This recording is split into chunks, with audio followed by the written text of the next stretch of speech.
मोतियों के आभूषण पहनकर दीपावली पर हम वृंदावन की सबसे सुंदर गोपियाँ लगेंगी। इनसे सजकर हम ऐसे चमक उठेंगी जैसे दीपों की पंक्तियों से घर।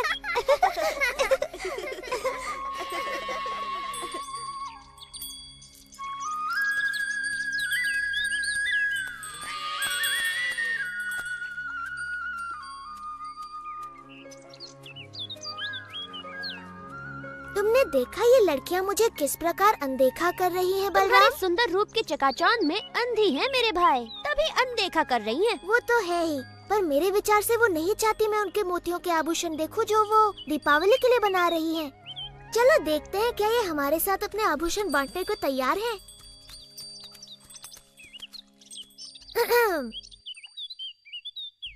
तुम्हारे काम में बाधा डालने के लिए क्षमा चाहता हूँ गोपियों, किंतु मैं अपने आप को रोक नहीं पाया। तुम्हारे आभूषणों की सुंदरता मुझे यहाँ खींच लाई।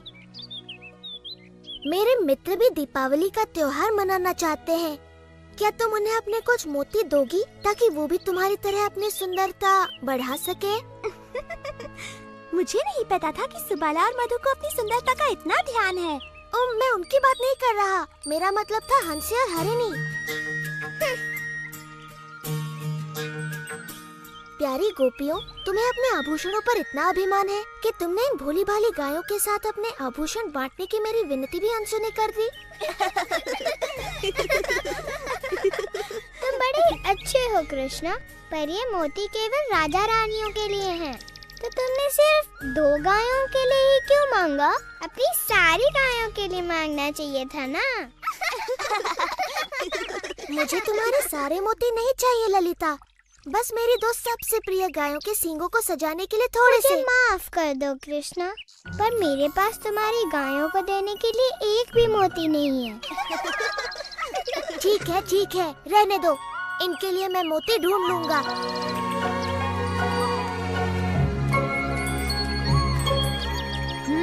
उन्होंने मना कर दिया। हाँ? ना तो गायों के लिए कोई सम्मान है, ना मेरे लिए। एक बार मैं इनकी बुद्धि ठिकाने लगा दूं, तब समझ में आएगा।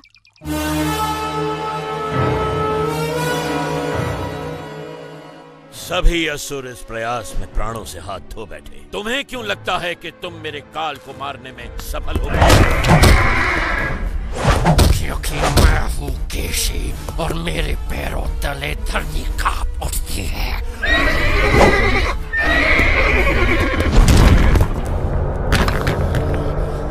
मैं आपके काल को ढूंढ निकालूंगा महाराज कंस, और उसे अपने पैरों तले रोन डालूंगा।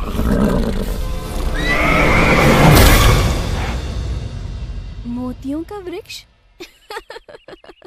मोतियों का कोई वृक्ष नहीं होता कृष्ण। विश्वास करो मैया, यदि तुम मुझे मोती दोगी तो उन्हें बोकर मैं इतने मोती उगाऊंगा कि हम अपनी सारी गायों को दीपावली पर मोतियों से सजाएंगे। ओ मेरे नन्हे कृष्ण, मोती फलों की तरह नहीं उगते, वो बनते हैं सुदूर समंदर की सीपियों में। प्यारी मैया, मुझे थोड़े से मोती दे दो ना। वचन देता हूँ 3 दिनों में वो उगाएंगे और तुम्हारे पास पहले से कहीं अधिक मोती होंगे। मैं तुम्हें कभी भी ना नहीं कह सकती मेरे दुलारी कृष्णा। मेरी प्यारी मैया, धन्यवाद।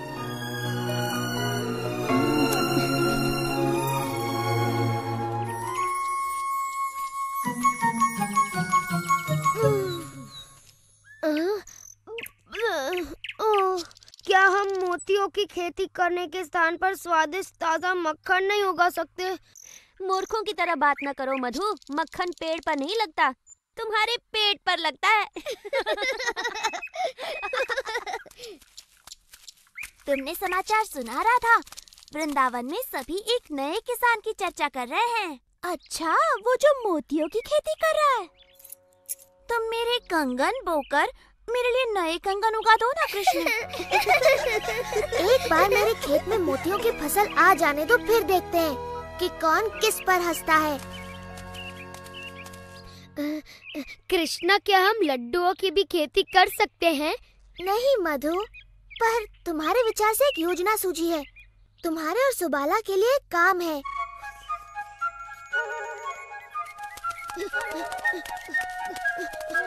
गोपियों, रुको। अगर तुम्हें बोने के लिए और मोती चाहिए तो हमारे पास नहीं है। हमारे पास सुंदर से मोती हैं, लेकिन कृष्णा ने पूछा है क्या तुम हमें थोड़ा सा दूध दे सकती हो?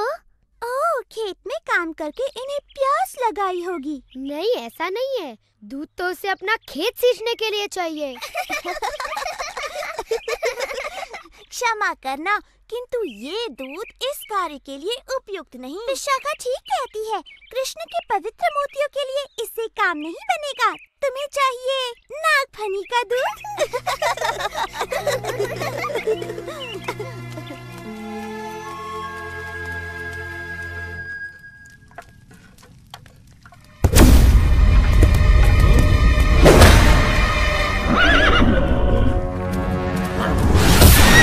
मैंने सुना है तालवन के सिपाहियों के सामने किसी बालक ने धेनुकासुर का वध कर दिया था।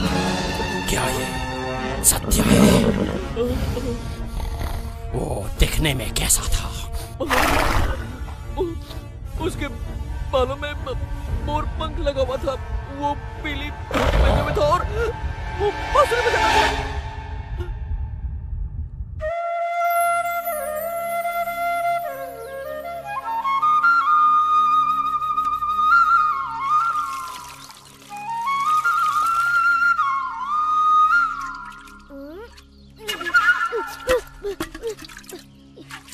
ये ठीक बात नहीं है कृष्णा।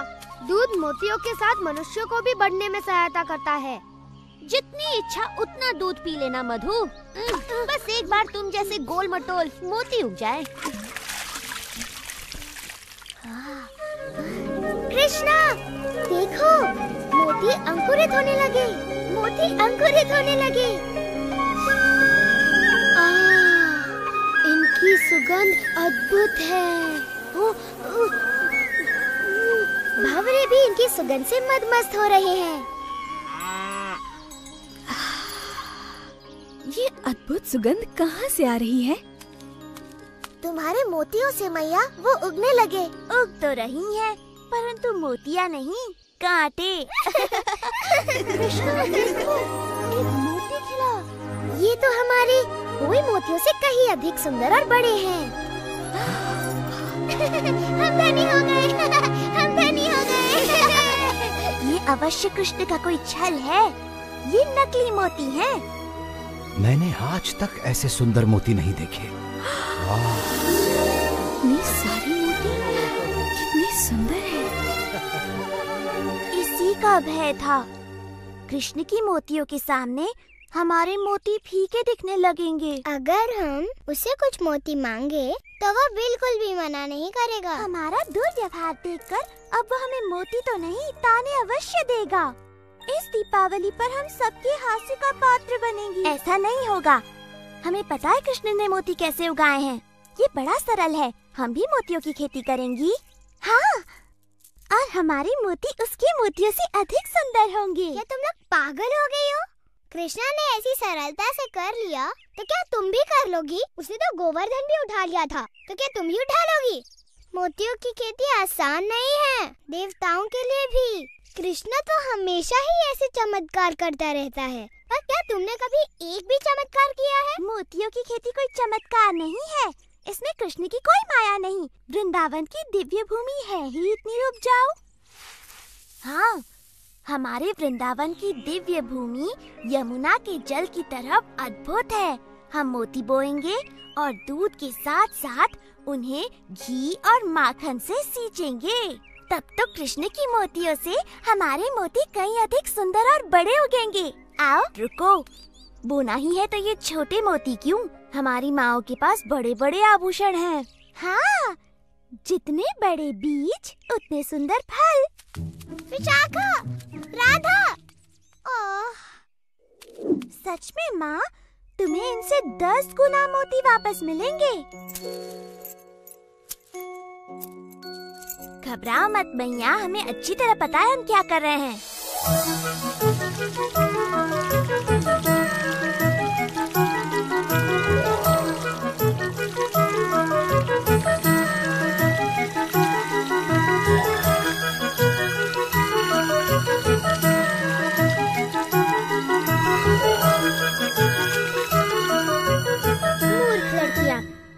दिनों से लगी हुई हैं। उग रही है तो केवल जंगली घास। किंतु जितने मक्खन और घी से उन्हें सींचा जा रहा है, ये घास बड़ी स्वादिष्ट हो गई होगी। ये तो बड़ी गड़बड़ है। तुम चाहते हो कि उनके भी मोती उगे? नहीं, मैं चाहता हूँ वो घी मक्खन को बर्बाद न करके उनका सदुपयोग करे। कृष्णा, मेरे सच्चे मित्र, क्या मुझे कुछ देर के लिए तुम्हारी धोती, बांसुरी और मोरपंख मिलेंगे? ओह, तुम बड़े चतुर हो मधु। मेरे विचार से लड़कियाँ एक थके हारे मोतियों के किसान के साथ अपना घी माखन अवश्य बांटेंगी।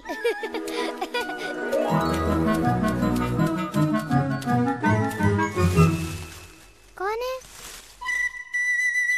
कृष्णा, यदि तुम हमसे हमारे सुंदर मोती मांगने आए हो तो यहाँ से चले जाओ। मुझे अपना मुख दिखाने में भी लज्जा हो रही है। तुम तो मुझसे कहीं अधिक अच्छी तरह से मोतियों की खेती कर रही हो। यदि तुम थोड़ा सा घी और माखन मुझे दे दो तो मैं अपने मोती कम से कम तुम्हारे मोतियों के आधे आकार के तो कर सकूं। अब जबकि तुम अपना घमंड फैलाकर हमारे पास आए हो, हम थोड़ा सा माखन तुम्हारे साथ बांट सकते हैं। धन्यवाद, धन्यवाद। हाँ? गोपियों, इधर आओ। तुमने देखा हमारे मोतियों के ये पौधे कृष्ण के मोतियों से अलग हैं। ललिता सच कहती है, हमारे खेतों में तो कुछ भी नहीं उगा, सिर्फ कांटों वाले पौधे उगे हैं। ये बात किसी को पता न चलने पाए, विशेष तौर पर माताओं को।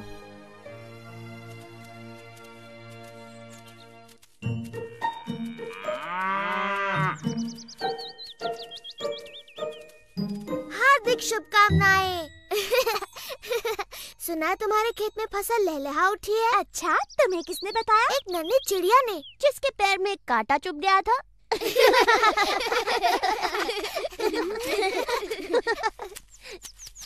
चलो मित्रों, त्योहार के लिए अपनी गायों को सजाया जाए।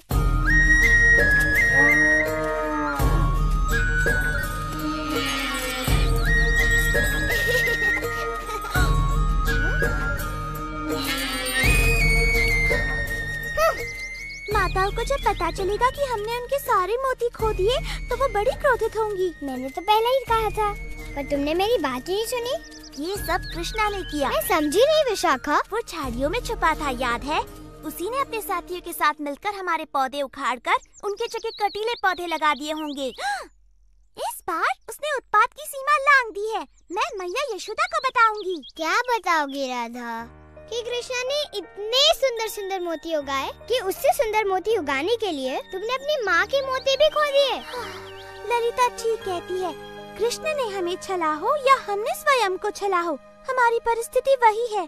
हमारे पास एक भी मोती नहीं है। यदि हमारी माताओं को पता चला तो वे हमें कभी क्षमा नहीं करेंगी। परंतु वृंदावन में मोती मिलना इतना सरल नहीं है। हम कहाँ से लाएंगे? हमारे पास और कोई चारा नहीं। हमें कृष्ण से पूछना चाहिए कि क्या वो अपने कुछ मोती हमें बेचेगा।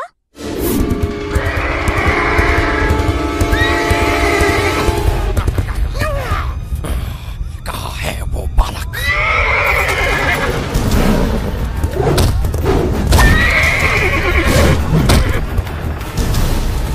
कहाँ है वो पीली धोती वाला बालक जिसके पास बांसुरी और मोर पंख भी है? मैं उसका सर्वनाश कर दूंगा।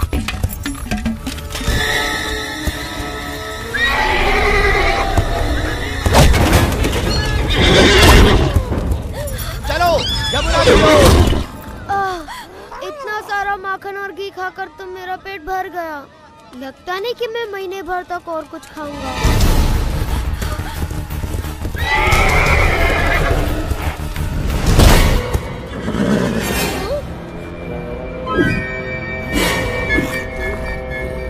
आखिर मैंने तुम्हें ढूंढ निकाला कंस के काल। मैं काल नहीं, मधुमंगल हूँ। नहीं, तू कंस का काल कैसे बनेगा? क्योंकि मेरे पैरों से कुचले जाने के बाद तुझे कुछ करने का मौका ही नहीं मिलेगा।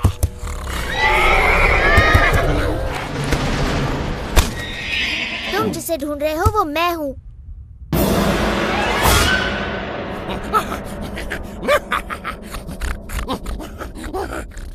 कम से कम उस लड़के में थोड़ा बहुत मांस तो था। तुझे तो मैं बाएं पैर से ही मार दूंगा बच्चे। इससे डरो मत। केशी बिल्कुल हमारे खेलने वाले काठी के घोड़ों जैसा है। अब देखेगा तो कि मैं कितना खतरनाक हूँ और क्या कर सकता हूँ।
मैंने इसे मारा?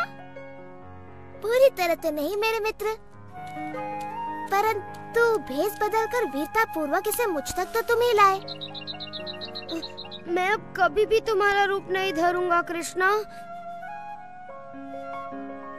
चाहे जितना भी घी माखन मुझे खाने को मिले। बहुत सही कहा मधु, ये राय दुरुस्त है।